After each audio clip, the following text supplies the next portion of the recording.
প্রথমেই বলে রাখি এটা একটি জেনারেল গাইডেন্স। তো এই এই এনার্জিটা সবার সাথে মিলতে নাও পারে। তুলা রাশির লাভ গাইডেন্স আজকে কি আসছে সেটাই আজকে আমি প্রেডিক্ট করেছি। ঠিক আছে, চলুন দেখে নেওয়া যাক। প্রথমে বলা হচ্ছে এখানে তোমাদের রিলেশনশিপের মধ্যে থার্ড পার্টি কেউ রয়েছে, থার্ড পার্টি চলে এসছে, যার জন্য কিন্তু তোমাদের লাভ রিলেশনশিপ অনেক প্রবলেম চলছে, ভালো যাচ্ছে না। পার্টনারের কাছ থেকে অনেক বেশি কিন্তু তুমি অবহেলা পাচ্ছ, থার্ড পার্টির জন্যই অবহেলিত হচ্ছ নিজে তুমি। এটাই হচ্ছে তুলা রাশির রিডিং লাভ রিলেশনশিপের জন্য।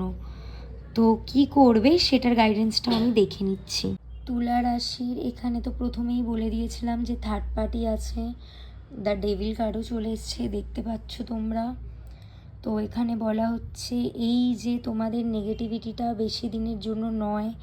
যেই থার্ড পার্টি রয়েছে না কেন সে কিন্তু 10-15 দিনের মধ্যে তোমাদের রিলেশনশিপ থেকে সরে যাবে। তোমাদের যে সমস্যা চলছিল সেটা কেটে যাবে।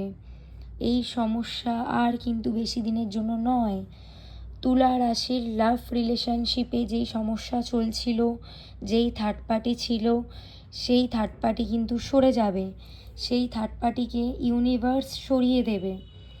তো এখানে তুলা রাশির মানুষজনকে বলা হচ্ছে যে পজিটিভ থাকো, নিজেরা শান্ত থাকো, সব কিছু ঠিক হয়ে যাবে।